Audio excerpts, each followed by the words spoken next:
नमस्कार, मैं शिव। आप देख रहे हैं लाइव यूपी न्यूज 24। आप में से बहुतों को यह समस्या होगी कि बेटा और बेटी खूबसूरत नहीं है, यानी कि उनके रंग सांवले, नाक लंबी, चेहरे पे कोई प्रॉब्लम है, झइया है, गाल प्रॉपर उठे नहीं है। ऐसी बहुत सी समस्याएं होती हैं जब हम विवाह करने के लिए जाते हैं अपनी बेटियों का, और तब विवाह में अड़चने आती हैं। इसी के साथ मोटापा भी एक बहुत बड़ी समस्या है, जिसकी वजह से भी शादियों में भी दिक्कत आती है और व्यक्ति के अनेक प्रकार के रोगों का सामना करना पड़ता है।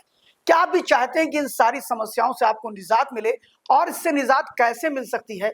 कहां पर ऐसे अच्छे डॉक्टर हैं जो इन सारी चीजों का इलाज आसानी से कर सकते हैं, कम पैसे में कर सकते हैं?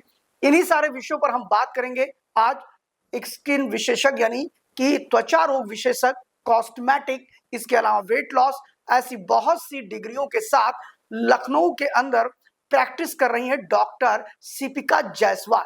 हम सिपिका जायसवाल से आज जानेंगे कि अगर हमारे बेटे बेटियों में या हमारी उम्र में कोई फर्क लाना हो तो हम कैसे काम कर सकते हैं। त्वचा रोग से संबंधित और भी विषयों पर हम बात करेंगे। आइए चलिए बात करते हैं सिपिका जायसवाल जी से। और हाँ, आपको ये भी बता देते हैं, सिपिका जायसवाल जी ने एमबीबीएस तो भारत में किया, लेकिन बाकी अपनी डेंटोलॉजी की पढ़ाई लंदन से किया, वेट लॉस में डिप्लोमा लंदन से लिया, एनेस्थेटिक मेडिसिन की जो पढ़ाई है वो उन्होंने जर्मनी से किया, इसके अलावा कॉस्मेटिक की जो पढ़ाई है वह दुबई से किया, और स्पेन से भी आपने डिग्री ली है। आपको इसी के साथ अब बहुत देर ना करते हुए हम बात करते हैं डॉक्टर सिपिका जायसवाल से। डॉक्टर सिपिका, जैसा कि आपने वेट लॉस में भी लंदन से डिप्लोमा लिया है, और इस वेट लॉस को लेकर के जब आपके पास कोई हैवी वेट का पेशेंट्स आता है, जो ज्यादा वेट होता है उसका, उसके लिए आप क्या ट्रीटमेंट देते हैं उसको? ऐसे ट्रीटमेंट जो सुरक्षित हो और काम भी अच्छे करें। हाँ, मैं आपको बताती हूँ। हमारे क्लिनिक में एक तो न्यूट्रिशनल असेसमेंट किया जाता है कि आप सुबह से रात क्या खा रहे हैं। इसके लिए हमारे पास एक्सपर्ट मौजूद हैं। उसके बाद हम ये डिसाइड करते हैं कि आपको क्या-क्या प्रॉपर्ली खाना है। हम आपका खाना रोकते नहीं, पर आपको बताते हैं कि किस टाइम आपको क्या खाना है और कितने मात्रा में खाना है। इसमें आप सब कुछ खा सकते हैं बिना कुछ रोके, और एक प्रॉपर आपको डाइट चार्ट मिलती है। उसके बाद हम समझने की कोशिश करते हैं कि कौन-कौन से फैट से आपको प्रॉब्लम है। जैसे आपको सिर्फ पेट का कराना है, या आपको जांघ का कराना है, हाथ-पैर का कहीं का कराना है। उसके बाद हम आपको समझाते हैं कि अगर आपको फैट फ्रीज़ कराना है, तो -4 डिग्री सेल्सियस पे फैट फ्रीज़ हो जाएगी, जो कि 3 महीने में आपके नॉर्मल स्टूल्स, यूरिन, पसीने से बाहर निकल जाएगा। तो वो आप करवा सकते हैं, उससे आपका 40 से 60% फैट वहाँ से चला जाएगा। इंजेक्शन लाइपोलिसिस करते हैं, जिसमें मान लीजिए आपका डबल चिन है या आपका पेट काफ़ी लटक रहा है, तो उसमें हम इंजेक्शंस लगा देते हैं, जिससे वो धीरे-धीरे घुल जाता है। इसमें 3 दिन थोड़ा पेनफुल रहता है, उसके बाद पेशेंट नॉर्मल हो जाता है। दूसरा जो मैंने आपको बताया कि 20,000 क्रंचेस होते हैं 20 से 30 मिनट्स में, वो कर सकते हैं। जैसे कोई आदमी जिम जाता हो और उसके एब्स प्रॉपर नहीं बने हो, तो हम वो लेज़र टेक्नोलॉजी कर सकते हैं। या किसी की बॉडी एकदम फिट है पर उसका पेट निकला हुआ है, तो उसमें हम एम-स्कल्प्ट की ये टेक्नोलॉजी ला सकते हैं कि साथ में हम कई ट्रीटमेंट्स कंबाइन करके उसका फैट लॉस या वेट लॉस करा सकते हैं। अब आपका दूसरा सवाल इसमें ये होगा कि ये कितना सेफ है? तो सेम जैसे एफडीए और सीई मार्क आपको इस पे भी देखना है कि आपकी हर पर्टिकुलर मशीन पे वो मार्क होना चाहिए। और आपको डॉक्टर ने अगर बोला है कि आप इसको 3 महीने में आके इतने मिनट ही कराएँ, तो आपको उनको फ़ोर्स नहीं करना है कि मुझे बार-बार चाहिए, और आपको अपना न्यूट्रिशन मेंटेन करना है, पानी काफ़ी पीना है, ये सब ध्यान देना होगा। डॉक्टर सिपिका, अक्सर हमने सुना है कि जो कॉस्मेटिक यूज हमारी फीमेल्स करती हैं, खासतौर लिपस्टिक, नेल पॉलिश और भी कई चीजें, फाउंडेशन और वगैरह वगैरह, क्या इन सारी चीजों के सोर्सेज जो बनाने में यूज होते हैं वो एनिमल सोर्सेज होते हैं? राइट। अक्सर हम पेपरों में सुनते हैं कि लिपस्टिक में किसी जानवर का कुछ अवशेष मिलाया गया और सारी चीजें। तो क्या ये बात सही है? क्या एनिमल सोर्सेज लिए जाते हैं नेल पॉलिश, लिपस्टिक में? ये सच है। कई ऐसे लिपस्टिक ब्रांड्स होते हैं जो कि मोस्टली अनरेगुलेटेड होते हैं, जिनके बहुत बड़े-बड़े ब्रांड नहीं हैं। आपको मार्केट में ₹10, ₹15, ₹20 में मिल जाएँगे। जिसे लोग सोचते हैं कि अच्छा ये चाइना से आया है, इसका प्रयोग कर सकते हैं। उसपे कुछ लिखा नहीं रहता है। ये सब एनिमल सोर्सेज़ से बने होते हैं मोस्टली। ऐसा कई स्टडीज़ में देखा गया है।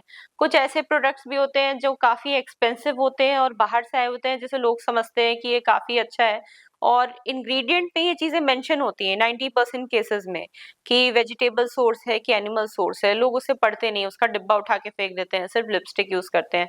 तो कोई भी चीज यूज करने से पहले आपको उसका डिब्बा पढ़ने की जरूर आदत डाल लेनी चाहिए कि आप इंग्रेडिएंट्स पढ़ें। स्पेशली मैं अपने पेशेंट्स को ये बताती हूँ कि आप कुछ खा भी रहे हो तो आप उसके पहले उसका इंग्रेडिएंट और एक्सपायरी देखो कि वो क्या है। सेम वे आपको अपने कॉस्मेटिक प्रोडक्ट्स की एक्सपायरी और इंग्रेडिएंट जरूर देखनी चाहिए। वेजिटेरियन सोर्सेज वाले लिपस्टिक आप यूज कर सकते हो। आपका लिपस्टिक साफ भी होना चाहिए। आप रेगुलर जो लिपस्टिक लिप पे लगाते हैं उसमें काफी बैक्टीरिया होता है, तो आपको अपना लिप क्लीन रखना चाहिए जब आप लिपस्टिक लगा रहे हो। जैसे फेस वॉश करके डायरेक्टली आया, आपने क्लीन टॉवल से पोंछा, उसके बाद आप वो लिपस्टिक यूज करिए। कई महिलाएं टॉप अप करती रहती हैं, दिन भर पर्स से लिपस्टिक निकाल के उसको लगाती रहती हैं।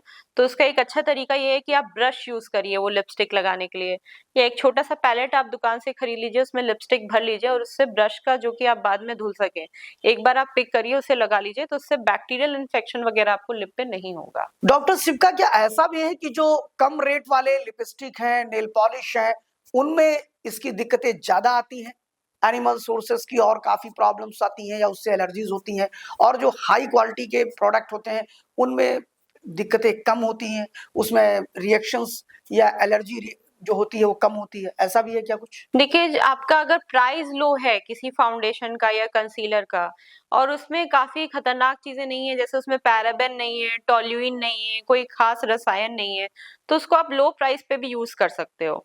पर हमारी सेफ्टी इसमें रहती है कि हम हाई ब्रांड यूज करें तो उसमें हमें बहुत ज्यादा ध्यान देने की जरूरत नहीं है, क्योंकि वैसे फाउंडेशन कंसीलर्स में ऑलरेडी ये सब केमिकल्स थोड़े कम होते हैं या फिर नहीं होते हैं।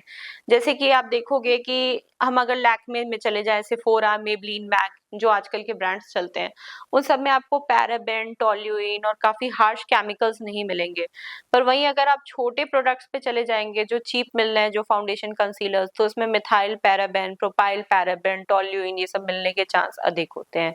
इसलिए एक बार आप इंग्रेडिएंट्स जरूर पढ़ लें। अभी डॉक्टर शिवका, इसमें मार्केट में हर्बल प्रोडक्ट के नाम पर सनक्रीम से लेकर के सारे ब्यूटी प्रोडक्ट आ रहे हैं और वो दावा करते हैं कि वो हर्बल प्रोडक्ट हैं, उनमें कम साइड इफेक्ट है, उनमें एलर्जी कम है।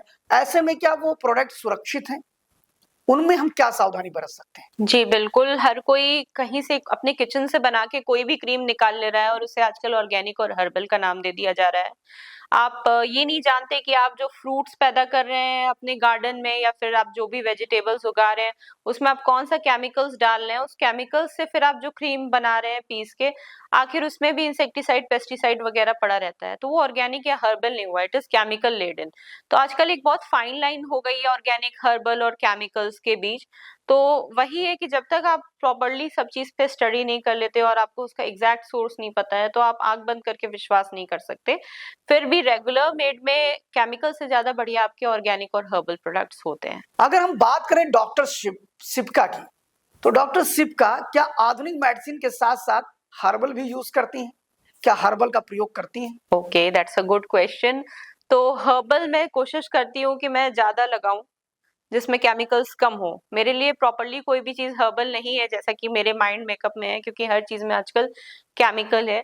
तो मैं मिनिमल चीज़ें यूज़ करने की कोशिश करती हूँ, जैसे सनस्क्रीन हो गया, फेस वॉश हो गया, फिर नाइट क्रीम हो गया। बाकी अगर मुझे कहीं बाहर जाना होता है तब मैं मेकअप का प्रयोग करती हूँ। वो मेकअप में हाई ब्रांड यूज़ करने की कोशिश करती हूँ, लो ब्रांड ना हो। और ज़्यादा से ज़्यादा जैसे मुझे अगर फेस पे गर्मी लगेगी या जलन होगी तो मैं एलोवेरा फ्रिज में रख के यूज़ करूँगी, या फिर मैं रोज़ वाटर यूज़ करूँगी, मैं ऐसी चीज़ें ज़्यादा यूज़ करती हूँ। पर अगर मुझे कल को पिगमेंटेशन हो या ऐसा कुछ हो, तो obviously I will go for modern medicine, तब मैं मॉडर्न मेडिसिन पर जाऊँगी। डॉक्टर शिवका, यूट्यूबर आजकल यूट्यूब पे आकर के तरह-तरह की चीजें बता रहे हैं और वो घरेलू नुस्खे बता रहे हैं कि आप ऐसे करिए तो बहुत खूबसूरत हो जाएंगे, आपके पिंपल्स खत्म हो जाएंगे, चेहरा ग्लो करने लगेगा। तो क्या इनके बताए हुए जितने भी इनके टिप्स हैं, इनको यूज किया जाए या ना किया जाए, या इनमें भी कोई सावधानी बरती जा सकती है? एक हद तक जिन्होंने अपने मॉडर्न मेडिसिन में पढ़ाई की है या जो आयुर्वेदा एक्सपर्ट्स हैं, जो भी अपने फील्ड में एक्सपर्ट है, उसकी एक डिग्री है और उसका एक एक्सपीरियंस है, तो आपको उनसे राय ज़रूर लेनी चाहिए, आपको उनकी चीज़ें सुननी चाहिए। पर जो रातों-रात आजकल यूट्यूबर्स पैदा हुए हैं, जो कोई भी चीज़ देख लेते हैं या गूगल से देख लेते हैं और फिर आपको बताते हैं, उनका नॉलेज आपके लिए बहुत ही खराब है। तो हमेशा हर चीज़ में एक्सपर्ट ढूँढें। जैसे कि अगर आपको वकालत की कोई राय चाहिए होगी, तो आप बस गूगल करके करके नहीं ले लोगे, आप एक प्रॉपर वकील के पास जाओगे। उसी तरीके डॉक्टरों का भी है, आपको अगर हड्डी में दर्द है तो आप गूगल से पूछोगे तो आपको कैंसर बता देगा। एक्चुअल में आपको एक ऑर्थो के पास जाने की ज़रूरत है। तो आपको जिस भी चीज़ की दिक्कत है, आप उस चीज़ के विशेष एक्सपर्ट के पास जाएँ। डॉक्टर शिवका, आजकल लोग जो गूगल से सर्च करके चीजें देख लेते हैं और उसके बाद प्रयोग करते हैं, तो क्या ये गूगल भी दिक्कत पैदा करता है? क्या इसका ज्ञान अधूरा होता है? जी, मेरे पास ऐसे पेशेंट आते हैं जिनके सर में दर्द है और उनके स्किन पे रैश है और वो आते ही रोने लगते हैं कि मुझे तो स्किन कैंसर है। उनको कन्विंस करना बहुत ही मुश्किल होता है। गर्मियों में अक्सर ऐसा होता है कि किसी को हीट रैश, मलेरिया, रुबरा हो रहा है और वो क्लिनिक में आया और उसके पूरे शरीर पे रैशेज़ हैं। अब आपने डॉक्टर ने उसको बताया है कि नहीं, आपको सिर्फ हीट रैश है, आप ये दवाई खाइए और लगाइए, आप 2 से 3 दिन में ठीक हो जाएँगे। पर पेशेंट आपको फ़ोर्स करने लगता है कि नहीं, आप मेरे स्किन कैंसर का टेस्ट कराइए, मुझे स्किन कैंसर है। तो उनसे पूछना पड़ता है कि भाई, आपको ये चीज़ किसने बताया? आपको ऐसा क्यों लग रहा है? तो उनका कहना है गूगल। अगर उनके सर में दर्द है और उनके साथ में स्किन का कोई इश्यू है या उनका पेट ठीक नहीं काम कर रहा है, तो अलग-अलग दवाई लेने की जगह उनको लगेगा आप मेरे सर का भी आप चेक कर लो, मेरे पेट का भी चेक करो, क्योंकि गूगल ने उसे कैंसर बताया है। तो ये आजकल एक बहुत भारी समस्या है जो डॉक्टरों को देखना पड़ रहा है, क्योंकि गूगल आपके सिम्पटम्स लेके एक जनरल चीज़ बता सकता है जो कि आपको नहीं होगा। तो इसके लिए आपको अपने डॉक्टर के पास जाने की बहुत ज़्यादा ज़रूरत है। डॉक्टर, एक कॉमन प्रॉब्लम है जो अधिकांश लोगों को देखने में आता है, वो है दांत, खाज और खुजली। क्या इसके लिए आप हमारे जो दर्शक हैं जी। उनको प्रिकॉशन बता सकते हैं, या ये बता सकते हैं कि दांत, खाज, खुजली से कैसे बचा जा सकता है? देखिए, खुजली आपको एलर्जी से भी हो सकती है, एक्ज़ेमा से भी हो सकती है, या आपको बैक्टीरियल इन्फेक्शन हो, वायरल इन्फेक्शन हो या फंगल इन्फेक्शन हो, जिसे हम दाँत कह रहे हैं। तो उसके लिए तो आप खुद नहीं समझ सकते, इसके लिए तो आपको डॉक्टर को दिखाना ज़रूरी है। अब वो आप चाहे हॉस्पिटल जाके, क्लिनिक जाके दिखाएँ, या आजकल टेली कंसल्टेशन ऐप्स आते हैं, उसमें आप फ़ोन पे एक नॉर्मल फीस पे करके जो कुछ भी डॉक्टर का है, वो आप फ़ोटो या वीडियो सेंड करके जान सकते हैं। तो एक बहुत नॉर्मल तरीका है व्हाट्सएप की तरीके की आपको कौन-सी बीमारी है जानने की, उसके हिसाब से आप ट्रीटमेंट कर सकते हैं। दूसरा जो आपका दाद होता है, ये जो आपकी बारिश वाला मौसम होता है या जब गर्मी खत्म होने लगती है, मानसून वाला टाइम होता है, उसमें ये ज़्यादा देखा जाता है, जो दाद है। बाकी ऑल ओवर द ईयर भी इसको आप देख सकते हैं कि ये हो रहा है। मोस्टली आपके जाँघों पे, पैरों पे, पीठ पे ये ज़्यादा आपको दिखेगा दाँत की जो प्रॉब्लम है। इसके लिए सबसे मेन कॉज़ जो होता है लोगों को, वो होता है एक तो सीलन वाला कमरा। अगर आपके कमरे में सीलन है, तो आपको दाँत बार-बार पकड़ेगा, क्योंकि उसमें मॉइस्चर है और फंगस को मॉइस्चर पसंद है, ठीक है? तो एक प्रॉब्लम तो ये है। तो उसमें जी, मैं जी। मरीजों को राय देती हूँ कि आप अपने पहले तो कमरे की मरम्मत कराइए। दूसरा, आपके कपड़े साफ होने चाहिए। बहुत लोग सोचते हैं कि नहीं, मेरे कपड़े साफ हैं। साफ का मतलब उनके लिए ये होता है कि उन्होंने अपने अंडरगारमेंट्स धुल लिए हैं और जो उनका कपड़ा है वो 2 दिन टंगा है, उसके बाद उन्होंने वही पहन लिया है। तो कपड़े एक बार पहनने के बाद आप उसको डिटर्जेंट में ज़रूर धुलें। एक डिप, अगर आपको श्योरिटी नहीं है कि आपको कौन-सा इन्फेक्शन है, तो आप एंड में उसे डेटॉल वगैरह से निचोड़ सकते हैं, पानी से मिला के। धूप में सुखाएँ, अंदर की तरफ से सुखाएँ, कपड़ा उल्टा करके, सीम्स की तरफ से सुखाएँ और फिर उसको पहनें। अगर उसके बाद भी आपको दिक्कत हो रही है, तो इसका मतलब हो सकता है कि कोई पैरासाइट, इन्फेक्शन या कुछ ऐसा हो, क्योंकि अंदर की तरफ आपकी स्किन होती है, उसमें रह गया हो, तो आप प्रेस भी उस तरफ से करिए, तो उससे और ज़्यादा आपको रिलीफ मिलेगी। तो ये सब चीज़ें पहले आपको करने की ज़रूरत है कि बार-बार आप डॉक्टर के पास जाके दवाई ना खाते फिरें, दवाई ना लगाना पड़े और आप घर पे ये चीज़ें आराम से कंट्रोल कर सकें। बाकी दाँत, खाज, खुजली में ये प्रॉब्लम होता है कि मरीज को 3 दिन अगर दवाई लगाया, खाया, उसको फ़र्क पड़ गया तो वो छोड़ देता है। इससे जो बैक्टीरिया या फंगस होता है वो रेज़िस्टेंट हो जाता है, जैसे आपने एंटीबायोटिक रेज़िस्टेंस सुना होगा। उसके बाद आप 5 दिन छोड़ के उसको लगाओगे तो वो उतना अच्छा काम नहीं करेगा। इसलिए अगर आपके डॉक्टर ने बोला है कि ये दवाई आपको 10 दिन खानी है, तो वो प्रॉपर्ली आपको 10 दिन खानी चाहिए कि दोबारा आपको वो प्रॉब्लम ना हो। डॉक्टर शिवका, अगर हम बात करें तो पुरुष जी, और जी, महिला, जी। इन दोनों के कंपैरिजन में ज़्यादा कौन आता है? पुरुष, नो डाउट पुरुष। पुरुष ही खर्च करते जी। आपको 16-17 साल के लड़के भी ज़्यादा मिलेंगे जो एक्ने या दाग धब्बे के लिए आएँगे। आपको 12-13 साल के भी लड़के ज़्यादा मिलेंगे, जो हेयर फॉल या चेहरे पे दाग धब्बे हो रहे हैं उसके लिए ज़्यादा आएँगे। पुरुष बहुत ही ज़्यादा अपने लुक्स को लेके होते हैं, सेंसिटिव होते हैं। तो महिलाओं का फिर भी रहता है कि उन्हें अगर शादी करनी है या फिर कुछ करना है तब वो ट्रीटमेंट के लिए आती हैं। पर पुरुष हर समय कॉन्शियस रहते हैं कि उनको अच्छा दिखना है। उनका अगर हेयर लॉस होना शुरू हो जाता है तो बहुत ज़्यादा परेशान हो जाते हैं, तुरंत डॉक्टर्स के पास भागते हैं। अगर उनके चेहरे पे कोई धब्बा हो जाता है तो उन्हें लगता है कि मैंने उस इंसान को देखा था, उसके चेहरे पे बहुत ज़्यादा झाई है, मेरा चेहरा वैसा तो नहीं हो जाएगा, तो उसके लिए आते हैं। बहुत लोगों को बियर बेली होती है, जो काफ़ी पी के उनका पेट निकल जाता है, तो उनको जब बहुत ज़्यादा लगने लगता है तो वो आते हैं फैट लॉस लेज़र्स करवाने।